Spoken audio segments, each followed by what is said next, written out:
How you doing, guys? This is Eric from Wasteland.com. It's really weird to actually live through some of the situations that we've seen happening in other countries with the collapse of the economy basically having been going on for a few years and really starting to pick up speed now with the inflation and just government policies. And speaking of government policies, one of the things that we've always seen happen in these other countries are specific reactions to the economic declines, to the economic situation, whether that be the currency crises, the rising of prices, the shortages of goods and things. And then from the outside, always being able to tell, like, we know that that's not going to work. We know why it's not going to work. And then to still see basically every country and every government do these same things instinctively as an attempt to try and treat the symptom or to keep control in that chaotic situation. And we're seeing the same thing, or we're about to at least see the same thing in the United States. I want you to take a listen to one of President Biden's, it's hard to even say that still, public remarks recently at this press conference. I think it was in Scotland or something, but regardless, take a listen to this.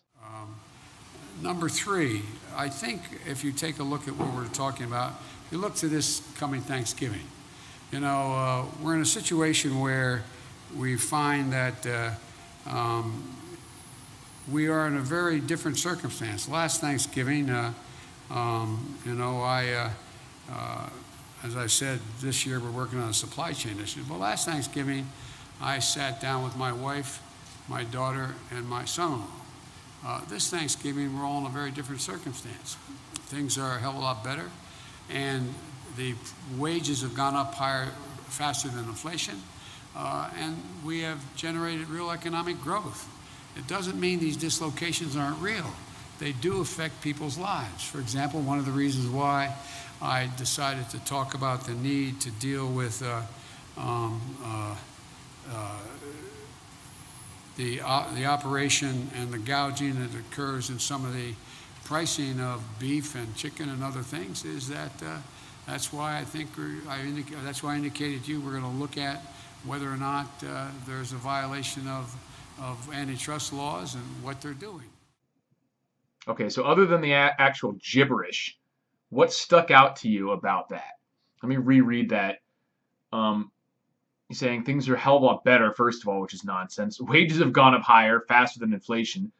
That's absolute nonsense. I don't even know if any of the official government figures show that. I haven't looked, but it doesn't matter because we know that in reality that's completely bogus. And the next thing that I wanted to bring up was that we talked about dealing with the price increases and the gouging.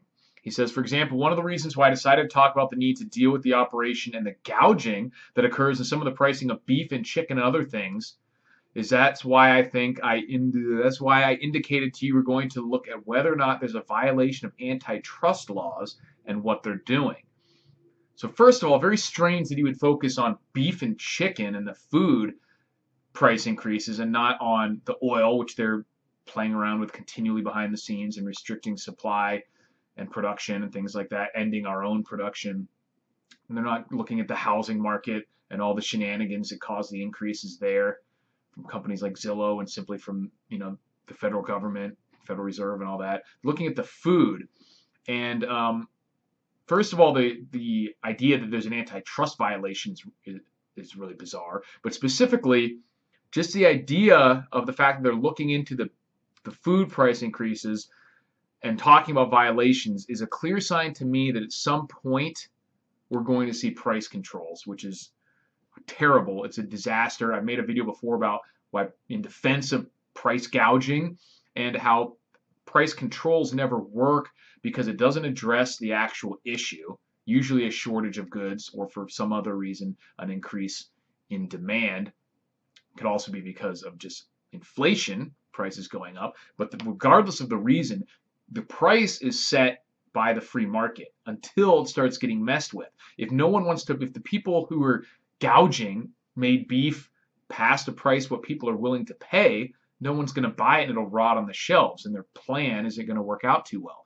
Now, if those price increases are because of supply chain issues and inflation and other reasons that they can't control, which is most of the time here, at least what we're seeing right now, If people aren't willing to pay it, then those companies just go out of business. But if they are willing to pay it because they have to, everyone's raising their prices simultaneously. Controlling what grocery stores or what beef producers set their price at doesn't change any of the reasons of why they had to raise those prices. All it does is make it so that when I go into the grocery store and they say beef can't be more than $10 a pound now, if there's ever beef there for $10 a pound when everything else has gone up by 400 or 500%, I'm going to buy everything I get my hands on. And people are not even going to bother producing beef if they won't let them sell it what it actually costs to make it. So it's going to cause more supply restrictions. It'll create black market for these things. And things we see, so there'll be nothing available because no one will bother to produce it at the price. When it does become available at the legally allowed price, it's going to be snatched up by the first people that are allowed to get it, whether or not they even want it or need it. And then it'll create a black market. These are all things that we've seen happen before in other countries. And unfortunately, because of comments like these, which is this thinly veiled threat of price controls, I'm certain at some point we're going to see it here in the U.S. So all the more reason why we just need to make sure we have what we need ahead of time. If you do happen to see things that you know you're going to be able to use at a good price, you know you have to get it. And even in the situation that if they do control prices, like I mentioned, you walk into the grocery store, you're going to have to buy things that even if you don't necessarily want it right then or need it, simply for the reasons that I already stated, that you're going to have an opportunity maybe to flip it for money. You're going to have to just keep it so that when you do want it or need it, or someone who cares about wants or needs it, you can actually have it instead of, because it's not going to be there in the store.